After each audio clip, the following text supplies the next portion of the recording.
What's up, guys? Thanks as always for supporting the show. It would mean a lot to me if you would take a second to scroll down and hit that subscribe button so you don't miss any more of our videos. Also, make sure you follow us all over social media so you don't miss any of our content or show announcements. All right, last guy for today, Cade Cunningham. Last season in review, he played 70 games, averaged 26 points, 6 rebounds, and 9 assists, 1.8 stocks, a career high in points and assists for Cade. 47% from the field, career high. 36% from three, career high. 85% from the line on 5.3 attempts, which was a career high. 52% in effective field goal percentage, which was a career high. And 57% in true shooting, which was a career high. He made the All-NBA team for the first time. He made the All-Star team for the first time. Finished 7th in MVP voting, which was his first time receiving MVP votes. So a resounding step forward for Cade Cunningham as one of the next great offensive engines in the NBA. I want to talk a little bit about just kind of where I have these guys ranked for a minute before we get into some of the specifics with Cade. So on a foundational level, if you're wondering why I have a guy like Cade over a guy like Paolo, and again, this is projecting forward. Obviously, Cade had a better season, but if we're looking at, healthy Paolo going into next season, healthy Cade, why do I project Cade to be a better player? A lot of this has to do just simply with my personal view of the game of basketball, which is I just value advantage creation and offensive engines, guys that just are supremely gifted at setting up their teammates with so many advantages that they just have a super high offensive floor. It's a concept we've talked endlessly about over the course of the last few months, especially with guys like Tyrese Halliburton making a deep playoff run, right? I generally value Cade's archetype more than I value Paolo Banchero's archetype. That's a big part of why I have him ahead. It's also probably worth mentioning here. I know that there will be Pistons fans, especially, and probably some Magic fans as well, who are pissed off that I have these guys as low as I do. This generally has a lot to do with my feelings about young basketball players. Cade and Paolo both have worlds of potential, and they're already showing so much of their upside, but both players have so much fat in their games right now. We talked about with Paolo his shot selection and like his trust in his teammates, right? With Cade, his jump shot fell apart in the postseason, especially from three-point land. The turnovers were a big issue. He had at least 6 turnovers in 3 of the 6 first-round games against the Knicks. Young players are extremely mistake-prone, and that undercuts so much of their upside. So in other words, I'm a really big believer in both Cade and Paolo, even as different archetypes for different reasons. But I think both of them are a few years away from like really being impactful in the NBA landscape because it just has to do with my big picture feelings about young players in the NBA. Let's look at Cade's play type data. Pick and roll. Cade was an excellent pick and roll player last year. 1,566 pick and rolls, including passes, 1.04 points per possession, which is good.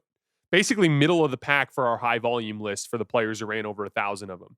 He's just your textbook methodical pick and roll player. It brings the combination of size and strength and ball handling that can consistently get players out of position, like on his hip, on his backside, right? And then from there, he just methodically makes reads as he's working down the lane. It's Luka light, right? It's that ability to just get the defender in jail, work his way through the lane, and basically wait for the defense to react. Oh, the screen defender stepped up. I'm going to drop it off to Jalen Duren for a dunk or throw a lob to Jalen Duren for a dunk. Oh, they're picking me up at the level and they're bringing a low man over for Duren. I'm making the swing pass over to the weak side corner to beat the guy who's tagging the roller. These basic sequences of reads. He's even above and beyond pick and roll play. He's just an excellent transition passer, constantly hunting shooters. He was doing it with Tim Hardaway Jr. and Malik Beasley last year. He'll be doing it with Duncan Robinson this year, right? It's that relentless just advantage hunting. Every single time a help defender really sinks in off of a guy, he's going to make that read. And just, you want to know why? As a young ball handler, again, a super young ball handler, he's already cracking the high volume list as one of the more efficient ball handlers in the league. Like, he was just as efficient as a pick and roll player as an experienced veteran like James Harden was last year. It all comes down to the fact that when you consistently set up NBA level talent with advantages, with guys sprinting at them, when you do that constantly at high volume throughout basketball games, you're just gonna score a lot of points. It's going to naturally lead to efficient offense. It's why I'm such a big believer in that archetype. He's that big ball handler that relentlessly makes all the reads, That is going to give you such a high offensive floor in the modern NBA. Shot making, mixed bag for Cade. He was only 32% on pull-up threes in the regular season. He was abysmal on them in the playoffs. So that's definitely going to need to be a big area of improvement for him. He's actually a very gifted short-range shot maker, which we're going to talk about in a minute. But the long-range shot making is super inconsistent for him right now. He's going to have to figure that out. He was really good about indexing his mid-range pull-ups towards the shorter ones, closer to the basket. We talked about how with Paolo, like legitimately a third of his twos were outside of 17 feet. For Cade, it's a much higher percentage. It's like closer to 80% of his twos are inside of 17 feet. He just takes a lot more of these floaters, hooks, short range jump shots, not too many of the long twos, which helps his efficiency a lot. He took 221 pull-up twos inside of 17 feet and made 51% of them. That's a really strong number. He even kept that up at about 46% in the postseason, which isn't terrible considering how poorly he shot on his other jump shots. He's also 51.4% on floaters and hooks. He's just a very good short-range shot maker, which works really well because of his ability to shield defenders off and to get closer to the rim where he can be so deadly with that shot making. Again, if you combine that with him blossoming into one of the best passers in the NBA, he's just a very, very good pick and roll player, a bona fide offensive engine, a foundational offensive engine that just makes life easier in the modern NBA. He was a very good post-up player as well. We were talking about this with Paolo earlier. The big difference between Cade and Paolo and why Paolo was an inefficient post-up player and why Cade was getting 1.16 points per possession on 181 possessions, including passes, which is literally one of the best post-up players in the league. Out of the 24 players to run at least 150 post-ups, Cade ranked 6th in efficiency. The reason why is he built out a super reliable baby hook shot over his left shoulder. 55% on them.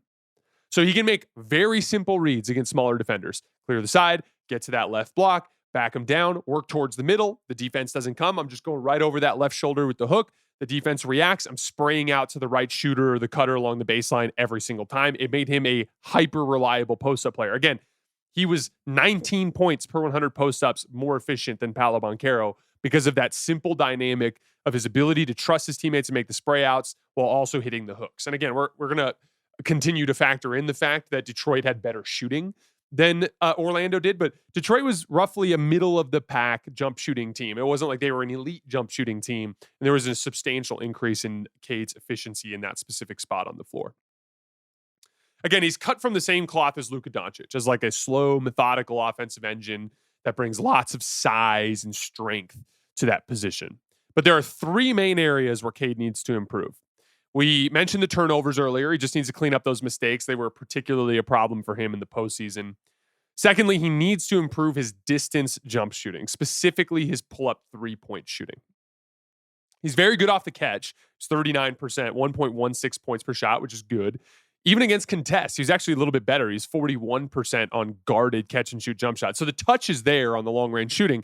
He just needs to refine his fluidity, connecting dribble combinations and footwork to the end of what he uses as his catch and shoot shot. If he can refine all of that fluidity, he will start knocking those down. And then lastly, it's his rim finishing, particularly layups.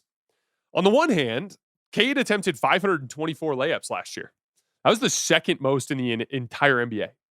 Only Giannis Antetokounmpo attempted more layups than Cade Cunningham did last year, but shot just 50% on them, which is legitimately awful. Out of the 38 players in the NBA who attempted at least 300 layups last year, he ranked 36th in efficiency on layups. Similarly to what we were talking about with J-Dub, a lot of that is just decision-making, just forcing the issue when he gets to the rim, figuring out that there's a little bit better balance in his decision-making at the rim to limit the bad layups that are going to nuke his percentage. Again, we talked about this earlier, but to me, layup percentage is mostly about, there's a size and athleticism piece, but a lot of layup percentage just comes down to decision making, just when you take a layup. Because again, a contested layup is just as bad as a tough pull-up 2-point shot.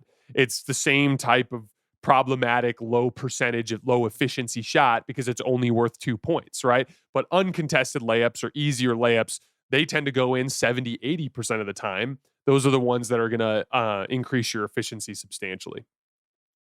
The Luka comparison is interesting to me because I don't actually think Cade will ever reach the level that Luka has reached on offense. Although I do think he can get close. I just don't think he has quite the natural ability that Luka has. It kind of just reminds me of a poor man's version of him. But Cade is a substantially more capable defender.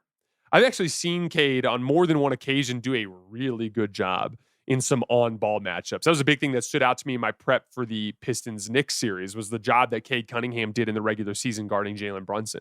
He's got really good instincts. He's good at being physical with his hands without picking up too many fouls. There's a version of this story where Cade becomes a legitimate two-way superstar. I think Cade has real potential to enter into the top tier of superstars in this league. I think he's a few years away from getting there, but I think that potential is really there. Let's take a guy like Paolo, for instance, because Paolo is neither a high-level jump shooter or a high-level playmaker or an otherworldly defender. I think that kind of caps Paolo out at being a second-tier star. Like, I think he can get into the backside of the top 10. I think Paolo one day could be a sixth, seventh, eighth best player in the NBA. But when we're talking about the real top tier, the tier that Giannis and Shea and Luka and Jokic occupy right now, I'm not sure that I'm not sure that Paolo can ever get to that point because he just doesn't have that one supreme gift that will drive him to true unguardability, so to speak. Cade's combination of being like a legitimate bona fide offensive engine, like one of the guys that's going to be a top tier offensive engine in this league, while also having legitimate two-way potential, I think that actually makes him one of the special franchise cornerstones. One of the guys that only comes around a few times each decade. Right now, I have him at 18th on this list, but I do believe that Cade has the potential to get up into that top 5 at some point in the next 5 years.